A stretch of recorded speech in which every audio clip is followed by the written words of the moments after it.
Welcome to tonight's episode of Beyond Focus TV. I'm your host, Lydia Patel, and as always, I have another special guest for you, Paul Steely White, who's the Executive Director of Transportation Alternatives. He'll be my guest for the next 30 minutes, so stay with us. You're watching Beyond Focus TV. Beyond Focus TV allows you to discuss contemporary topics affecting the Caribbean people on both a national and local level. The show features informed guests who offer insight, debate, and evaluate various issues. Beyond Focus TV builds on the station's mission to provide useful information to the Caribbean people in New York and abroad. Beyond Focus TV, where our viewing audience can get educated, informed, and empowered. Hi, my name is Stephanie Miles, and I am Miss Caribbean United States 2013, and you're watching Beyond Focus TV. Welcome back. You're watching Beyond Focus TV. I'm Lydia Patel, and like I said, I have a very special guest for you in the hot seat tonight. Paul Steely White is the Executive Director of Transportation Alternatives, and he's going to tell us all what it's about and how you all at home can get involved. So, Paul, welcome to Beyond Focus TV. Really a pleasure to be here. I'm very glad to have you here because transportation is something that if you live in New York, whether you're born and bred or a transplant New Yorker, you know that transportation can be great and it could be a little bit of a beast sometimes, to say the least. So you're going to give us some alternatives. I like the title, Transportation Alternatives. Yes, Giving us different ways of how we could... Options are good. It's good to have options. We love to have options. So why don't you break the ice and tell us a little bit about what is Transportation Alternatives, how it got started? Yeah, well, thanks, Lydia. It's really great to be here. Riding my bike here, I was pleased to see you have a bike lane on your street. Very nice. So Transportation Alternatives is a nonprofit organization and a very special one. Mm-hmm. We just celebrated our 40th anniversary. Really? Last year, so we've been around a while. I've only been with the organization about 10 years. Only. But, you mentioned that for native New Yorkers or transplants, transportation is always a challenge. And I think that's absolutely right. I only moved to New York in 1997, and part of what brought me to the city was, of course, just the amazingness that is New York. Of course. But also that one can live here without having to have a car. We have a great transit system. It's pretty dense. You can walk a lot of places, sometimes most places. And it's increasingly becoming a great place to bike. So that's what attracted me to New York, but what caused our founders to found the organization back in 1973 was really a belief that we can do even better, that what makes New York great, our density, our transit friendliness, the neighborhoods, being able to just sort of move around, like we can do even better. And why not remake our streets so that they're even easier to bike and walk and take the bus or walk to the subway. And so the organization was founded on this principle that the car isn't bad necessarily. We need cars sometimes, but we shouldn't organize our lives around them, because when we do that, New York turns into Houston or Los Angeles, and that's not New York. And so I'm very proud to be associated with the movement to, make New York even more New York than it is, and more livable, safer to walk and bike and all of that. So yeah, it's a great organization. Absolutely, and for somebody like myself, I used to have a car, got rid of the car. Yeah. Primarily because of parking, and lived in Brooklyn most of my life. Talk about challenges. Certain parts of Brooklyn, love it to death, but you can't park. Yeah, I mean... You just can't. So I rely on mass transit, and if you just time everything out, for the most part, you're okay. You adapt to it. I love to walk. I love to take the subway. I'm not really into biking as yet, I do want to get into it, keep the fitness and everything up at the same time. Sure. So it's a win-win. Sure. But you brought up some very valid points about how it's important to really maintain that uniqueness of New York. Definitely. So why don't you tell us about, now we understand a little bit of a background, the benefits. Sure. Well, I mean... So you sold your car recently, or you got rid of your car? It's been about 6 years now. Nice. So I've been just moving around on my own. And you mentioned like trying to plan around the subway or the bus. I mean, it's getting easier all the time. There's all these new apps where you can like, and just bus being able to time. see 2 minutes away. Exactly. I mean, I remember just standing there and you didn't have a clue if Is the bus gonna come, is it or am I gonna coming? wait Is here the the rest of train my gonna be life? late? Yeah, So totally. it Totally. definitely makes a big difference. Shout out to the MTA on working on all these things because we see it, and I know I appreciate it, especially if you do rely on mass transit. But some of the other options, for those who want to use alternatives, Sure. what are the benefits? Yeah. So the benefits. I mean, there's so many. I mean, from the personal economic point of view, it's so much cheaper not to have a car. Walk, bike.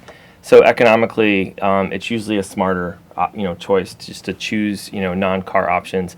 I mean, I think where we're coming from, it's more quality of life. It's more just like our kids are better off. I mean, I have a 5-year-old daughter who I just love to walk to school every day, and I want to walk her to school. I want her to be able to walk herself to school, or even ride to school and just experience that independence of just getting around under your own power. That I think is so important for kids. And so I think my motivation of why we do it and the benefits to me is really just to create a better quality of life. Like for me, and maybe that's selfish, but also I think for like, New Yorkers. I mean, most New Yorkers, the majority of New Yorkers don't own cars, and we're probably just like the only city in America where that's true. Most cities, people are really kind of have to have a car. So for those of who don't have cars or want to use their car less, improving walking, improving bicycling, improving transit is so important. So that's like the main benefit. It's just making your life easier.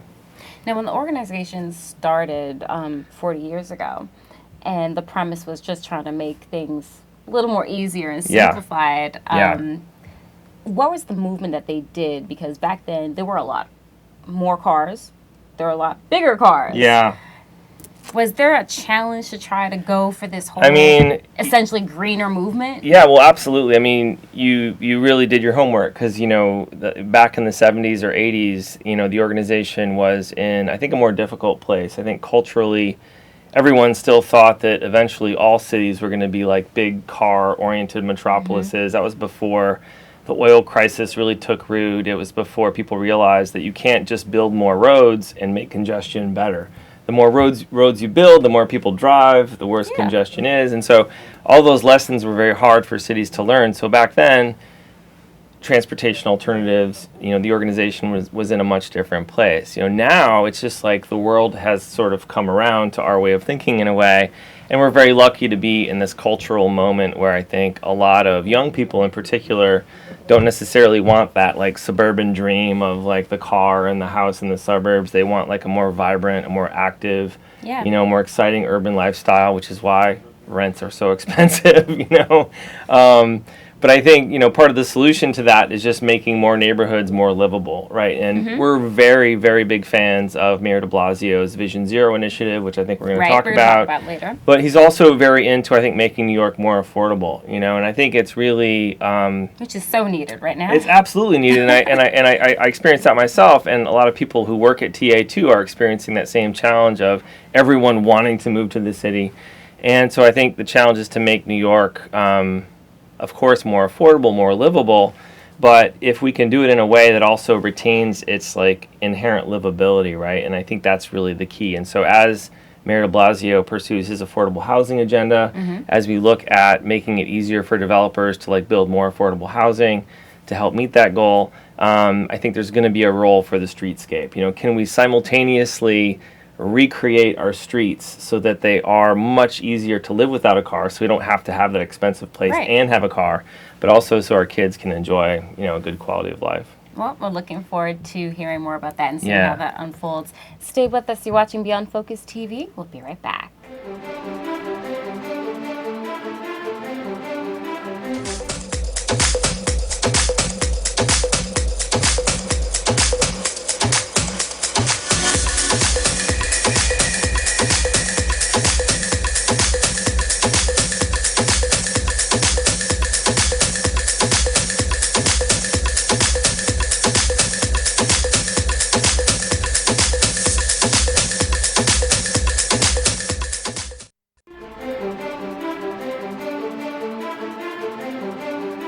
Welcome back. You're watching Beyond Focus TV. I'm Lydia Patel, sitting down here with Paul Steely White, who is the Executive Director of Transportation Alternatives. And great first segment. I loved it. You really filled us in on a couple of things, how it got started, and just really captured that essence of New York that we have here, that, you know, we really are one of the only cities, major cities, that where most of the people really don't drive, unless you're a Long Island person.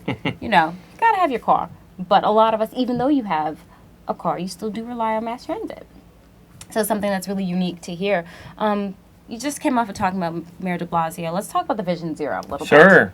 Big project. Yeah. Very big project. Well, I mean, you know, I have known Mayor de Blasio before he was mayor, back when he was a city councilman, before he was public advocate, and he was a city councilman from Park Slope, where I used to live. And one day, my wife and I, we had a block party. You know, well, everyone is having a block party on our block, and I had a stoop ball, a little pink bouncy ball that I heard. This was like this old school game in New York that everyone played all the time. So I brought this bouncy stoop ball to the block party, and I was like bouncing it off the stoop. Exactly. It's like baseball. You bounce it off the stoop, and you try watch it go all the way back. Exactly. And with people playing the field, and I sort of didn't know what I was doing. I really didn't know what I was doing. And this tall, lanky guy comes over with his beautiful family, and he knows how to play stoop ball. And so he taught me how to play stoop ball that day. And it was like a beautiful moment. I was happy to get to know my council member. And so that was like the first time I met Bill. And I've always found him to just be very accessible, you know, like just very open to different points of view. And, you know, we haven't always agreed, but when he was running for mayor and I had a chance to talk to him about the bike lanes and about all the pedestrian plazas that Mayor Bloomberg had built. And one, I think, really underappreciated and, you know, unsung benefit, back to benefits of all those projects is that really it's served to make streets much safer. It does. Like, even if you don't ride a bike, the bike lane, the pedestrian plazas, they humanize the street. They really tell everyone, slow down a little bit. Yeah, that's that little dedicated space. Yeah, there's people here. For a person. So yes. you drive into that, and what's great is it's a visual. You see the bike, so you know if you're turning your car. Precisely. You could have technically hit somebody. Precisely. It's a visual. It's a very strong visual message that, like, you're likely to encounter people here. So just be on your toes, you know, be aware. And so really that's at the heart of the mayor's Vision Zero initiative. It's that, like, we live in a dense, pedestrian-rich city, a city that's increasingly rich with cyclists as well. And that, you know, it's not Houston. You know, we can't just drive and, like, not pay attention. We have to be very careful when we're driving. And, you know, it's not just about telling the driver to be aware. It's about the city building streets that really, I think, make it easier for people to understand where they're supposed to go. You know, the complete streets that we're seeing cropping up around town where there's clear space for pedestrians, cyclists, motorists, buses.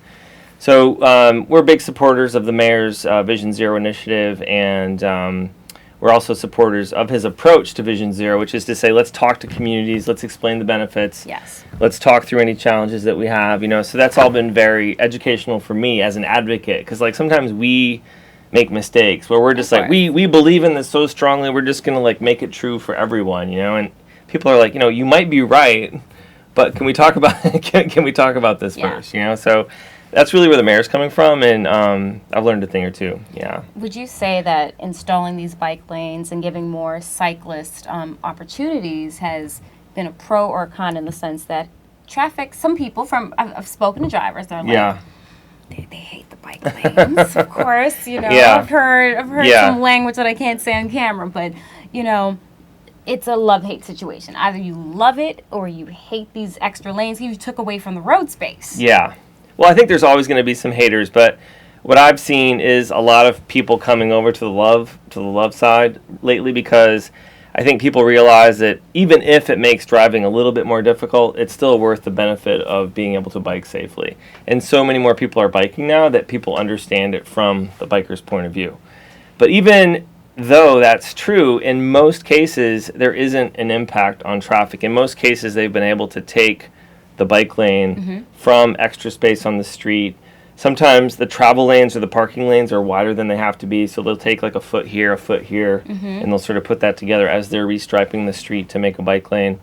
And as I said, the sum total is a safer street. And so it's clear that the before and after studies that they've done streets with bike lanes see many fewer injuries to all road Yes. users, not just bikers. And so I think that safety argument or that safety evidence is really carrying the day for us. Very good. Yeah. I'm going to throw a question at you. The city bikes Yes. that came out. Yes. What is your take on that? I know you're not associated with the program. However, it's along the same premise of, Yeah. trying to create space, how I don't agree with the whole, drop off and payment and all that stuff. But Yeah. the overall bigger picture is still streamlined with.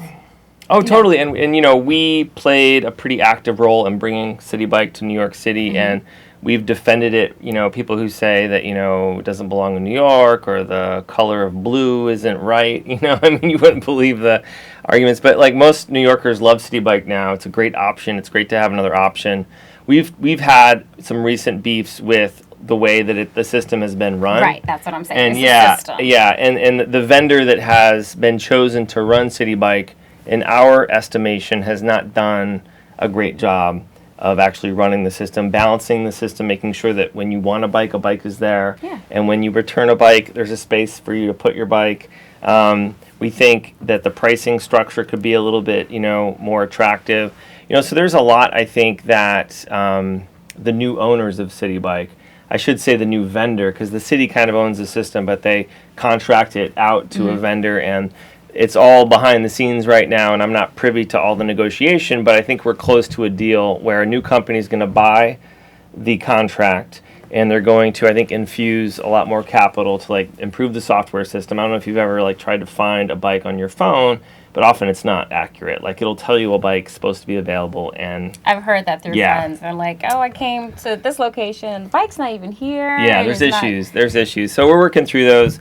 So hopefully that new company will sort of make things a lot easier for people in a few weeks or months. Yeah. Oh, very, very good. Yeah. Well, let's talk a little bit about the car-free programs. They have car-free Prospect Park right here in Brooklyn, and we also have car-free Central Park in the city.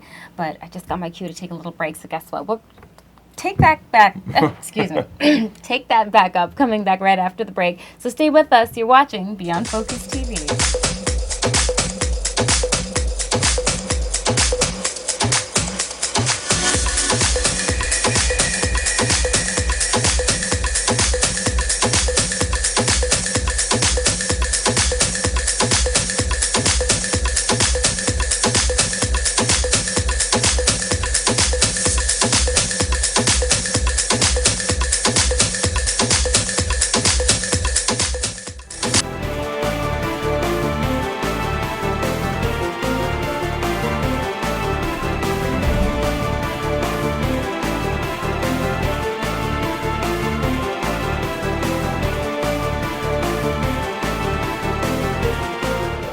Hi, my name is Stephanie Miles, and I am Miss Caribbean United States 2013, and you're watching Beyond Focus TV. Welcome back. You're watching Beyond Focus TV. I'm Lydia Patel, sitting down here with a great interview on transportation alternatives. Yes, because we all hate traffic. So instead of traffic, get some transportation alternatives. And speaking of that, Paul, let's go straight into it. Car-free Prospect Park, car-free Central Park. Two big projects. Well, yeah, we have a lot of campaigns at Transportation Alternatives. One is to make, buses more efficient. Bus Rapid Transit is a great campaign where we're trying to make buses operate more like trains, so they're more predictable, so they're not stuck in traffic all the time with their own special lane. And another one of our projects is to make both of our crown jewel parks, Central Park and Prospect Park, completely car-free, at least on the loop drives. In Central Park, the transverses that go through the park, we don't really want to do anything there. But in terms of the loop drives in both parks, we think that both parks are so loved by so many New Yorkers now. Joggers, runners, walkers, Pets. skateboarders, pets, bicyclists. There just isn't a lot of room there anymore. And if those loop drives were to be car-free, you could actually divvy up the space in a better way, more rationally, so that the pedestrians could get more room. The bikers would have their own special space, etc.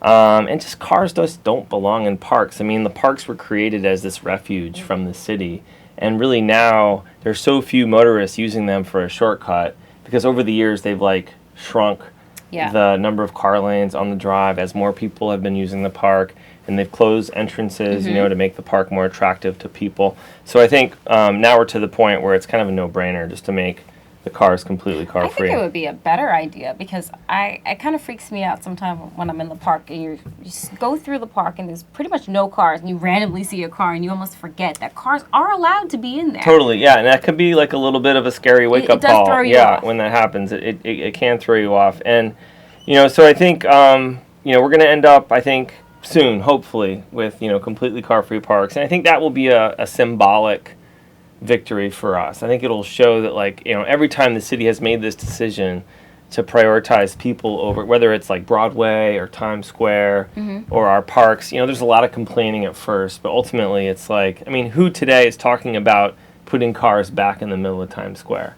I haven't heard anyone talking about that, despite, people saying that some of the traffic patterns have gotten worse, which I don't think is true. But even if that is true, I don't hear people saying, let's put cars back in Times Square, So, right.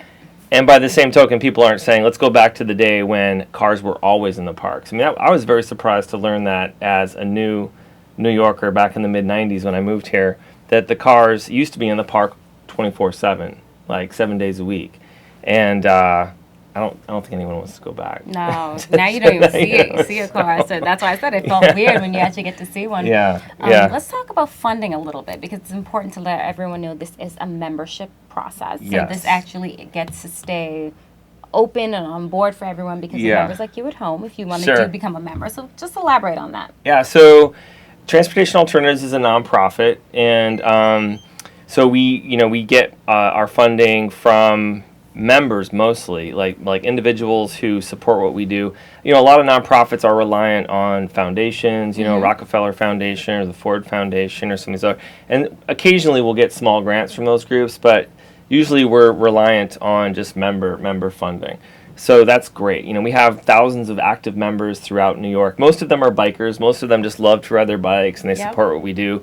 Many, however, and I think an increasing number, don't necessarily ride their bikes that much, but they believe in our passion for just a more people-oriented city. A city where, the air is cleaner, where the streets are safer and kids can play and ride and run. And so that's really, I think, helped bring more people to our shores, as we stress that. We're very lucky to have a lot of philanthropic New Yorkers on our side. I'm a middle-class kid from the Midwest originally. When I moved to New York, I'm just like, whoa. This is staring at Times Square. But really, we're so lucky to have so many New Yorkers who, could be doing anything with their money, right? Could be buying a jet or doing whatever, but they just believe in New York. They believe in the street as the place where we can all meet as equals. Now, I don't know if you've ever been to Summer Streets, where they close Park Avenue. Of course. And you can run and bike, and just the more we have these spaces where we can celebrate just how great a city we all live in, I think that's a beautiful thing, and I think something we want to see more of. Absolutely. How can everybody at home get in contact with you if they want to be a member, if they want to donate, if they want to get more information? How can they do that? Well, we have a great website. This is where I maybe talk at the camera. we have a great website, transalt.org, transalt.org.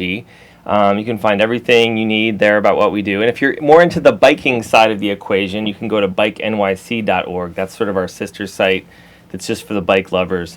But transalt.org is the main site where people can get involved. Okay, great. So it's www.transalt.org or bikenyc.org. That's the sister station, sister website. You'll be able to get all that information. Is there a Facebook page? Is there anything like that? Facebook, Twitter. It's all Transalt, I think, is the basic hashtag and handle. So you should be able to find us there. It shouldn't be too hard because a lot of big initiatives. What would you say so far has been in your 10-year span working with Transalt for you, one of your major highlights? Honestly, it's this new mayor. I mean, Mayor de Blasio has so far been true, to all his campaign promises. And it's just been a real pleasure to work with his administration. And we're lucky to have a couple former staffers who went to work for him, so that helps, So we have people on the inside who we can talk to. But he just, I think, really understands the role that transit and walking and biking plays in the health of New York City. And I think he's just been very true to his word, and that's a rare thing in politics. Absolutely, and he's been doing a fantastic job so far in keeping that. And I think we'll see more of transportation alternatives, even though they are trying to make things better for drivers. And we're not forgetting about the drivers. We're not neglecting drivers. Can I tell you, I'm about to get my license. Okay, so I haven't had a driver's license in 20 years, and because I just are they sending you back for the road test? Exactly. I had to get my learner's permit. Actually, I have my learner's permit in my bag, and I had to take a class, and now I have to do the road test in the next couple weeks, I think. So wish me luck. I have to parallel park for the first time in 20 years. So we'll see. How did it feel weird for you to be driving again? Yeah, but so my wife has to do all the driving when we go on vacation and rent the car. So finally, she's just like, "Are you ever gonna get your license again?" So it was more like, "Hey, I'm okay. I have to pull my weight here in the family." So it's actually also just been an educational experience, because I think there's a lot of people who I think see an opportunity to improve driver training in New York, to make sure that everyone who's on the road understands. I mean, you've seen other drivers kind of drive where did you learn how to drive? Yeah, well, we have a reputation here too, so we already know. But it's been great having you here, Paul. Once again, my guest for the evening was Paul Steely-White, who's the Executive Director of Transportation Alternatives. And you know what? We want to have you back for a second interview, really go more in depth, talk about a couple things, but definitely it was wonderful. So everybody check out the website, transalt.org. And if you enjoyed the program, you can send us any questions or comments to info@beyondfocusmedia.com. I'm your host, Lydia Patel. We'll be back again same time, same place next week. Thanks for watching Beyond Focus TV. Beyond Focus TV show wants and needs your feedback. Did we blunder? Please let us know so we can improve. Was the show helpful to you? Drop us a note so we can share the success with our staff members. Is there something you think we could do better? We welcome new ideas and new approaches to old ideas. Do you have a great suggestion? Let us know and we'll work on it. If you would like to share your comments anonymously, please send us an email at info@beyondfocusmedia.com. If you want to get in touch with the executive producer directly, send him an email at gene@beyondfocusmedia.com. We really look forward to hearing from you.